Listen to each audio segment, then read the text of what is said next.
नमस्ते मिथिला, प्रणाम मैथिल। अहाँ सब गोटे के हम प्रकाश स्वागत कर रहा हूँ मिथिला ग्लोरी के आपका सुंदर सन मैथिली ब्लॉग में।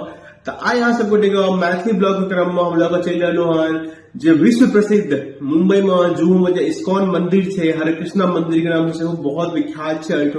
ओई मंदिर पर चलू एक सुंदर सा मैथिली ब्लॉग को शुरुआत करी छी अपन बहन जानकी के नाम संगे। प्रेम से कहे सब गोटे जय मिथिला, जय जानकी। चलू इस्कॉन चले छी।